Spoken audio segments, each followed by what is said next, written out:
The whole strategy starts with as much care as we can put into the actual creation of the music. So make the music good, content is king, make it as good as possible. Ruslan. Before we get into that, guys, my name is Ruslan, and this channel exists to encourage you to mastermind your business the master's way. May not be subscribed yet, so if you aren't, please hit that subscribe button as we are on the verge of cracking 10,000 subscribers, and I would love to celebrate that with you. All right, now let's get into the video. There's a lot of creatives that watch that are aspiring artists, aspiring Christian entrepreneurs. My foundational question is how? Like, how did you guys build this to this level? Clearly, you're decades in, you've been doing this forever at a very elite level. Yeah. But how are you able to navigate in this new music climate without being really active and ubiquitous on social media? A lot of social media strategies work great for things that are types of music that are easier to name. If you fit nicely into a genre, all the road maps are in place. Where do you go? How do I present myself there? So the problem is, and I think, you just had Jonathan on Peugeot, we have the same problem, is that it's hard to describe what we're doing in a short sentence. There's no elevator pitch. Right. There's no elevator pitch. I mean, there are things I'll tell people. It doesn't really help them necessarily. I can point them towards albums that have existed in the past, like classic albums I loved and that are inspiring us. So, what you said, you're talking about cinematic pop. I've referred to what we do as cinematic rock. I've also referred to it as like theatrical rock, and because we do concept records and things like that. But because it's hard for someone, even our fans, they have a problem like, what song do I show my friend first? Because there's way more diversity in this band than there normally is. We'll inhabit different genres for records to fit the concept. We struggle in this problem where we have to let people decide what we are and how to move us forward. So my strategy was always grassroots, no money. I spent money on gear in my house and stuff like that. But as far as putting the music out there, we immediately decided we were going to do it slower. We're going to try to find shortcuts, because in developing like the vision for what we had, I needed to be in a dialogue with an audience. So I needed to have real people. I could see their faces and see what was putting a lump in their throat. So it's like community building. Yeah, what was moving them. And then people just started writing me, and right away, like one of the things I was looking for is you want someone to tell you, oh, this is my favorite record, or this is my favorite band.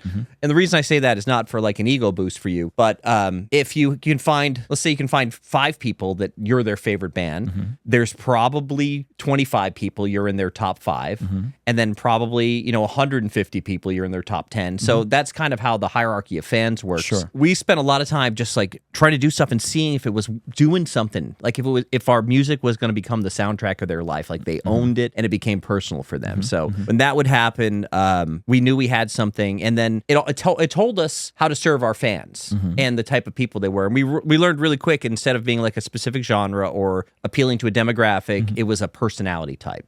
It was like, it was weird. It was people that liked the same kind of music I grew up on. Like they liked Queen, they liked bands like Pink Floyd, they liked modern stuff like Radiohead, which is sort of modern. They liked movies like Moulin Rouge or something like that, and even fantasy stuff or Blade Runner. Like Blade Runner's like a big overlap with our fans, and so is the show Twin Peaks. Seems to be something in common that everybody likes. So we started noticing there was a personality type of person, and we just started going for that. So we noticed that eventually we found a spot pretty early on by 2010 when because this was a side project for us, our band Dirt Poor Robins. We found a spot where we realized what was giving us a lump in our throat when we were working on the music was the same thing that was going with the fans. And then we didn't have to think about it. We found our people, we found our space. We knew what our natural endemic environment was that we lived in. And all we did at that point is we posted stuff, and we posted things we liked to see alongside with our music visually, and we talked to everybody. Anybody who commented, I answered. And eventually started to know people's names. There's probably like 500 to 1,000 people's name I can remember at this point that I've had interactions with, and they've been so positive. And they've been so positive in the sense too that we kind of span all these political groups and religious groups, and so the music we're doing is finding something resonant within people that is transcending this current polarity. So I think some of our fans, if they get together, they probably fight. Because they're totally different camps, and they have no idea what they have in common. So it's encouraging for me. It gives me hope in mankind. What that initial platform where you're memorizing people's names, where you're talking to people, you're getting to know people. What is that initial platform, and how are you connecting with these people? Facebook was okay. So initially Facebook. Yeah, I almost never touch Facebook anymore. It fights you. It fights my efforts. So Facebook, I would talk to people. We have a Discord server now where it's like more intimate. Sure. I've been too busy to really been showing up there, but I'll pop in every couple of months and spend a lot of time with the people there. We'll do some calls and we'll talk.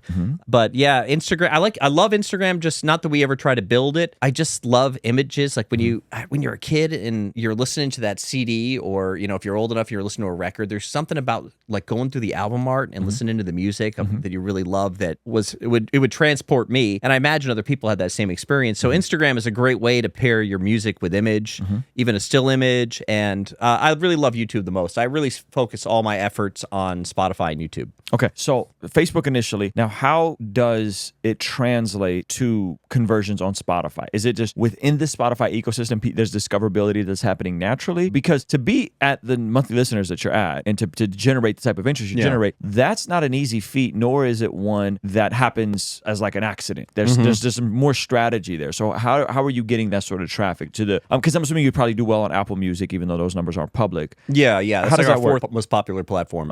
It goes Spotify's number one. YouTube Music is almost caught up. If you start counting YouTube video counts in there, it's the same. Amazon and then Apple. Okay. I think Spotify and YouTube do the best job of actually putting our music in front of the right people.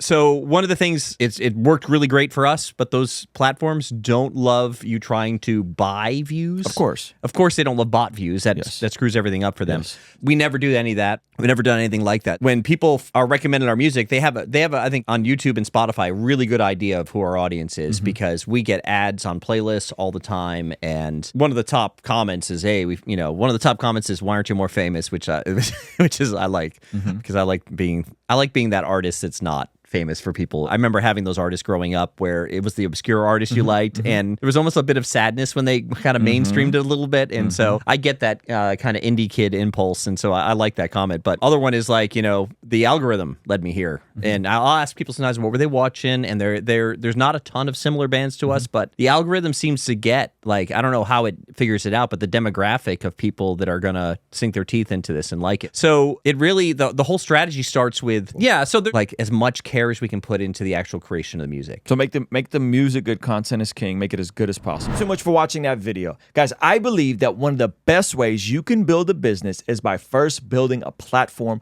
online. So Zach Sparazzo put together a free training for you to learn the #1 metric you can control to help improve your online presence.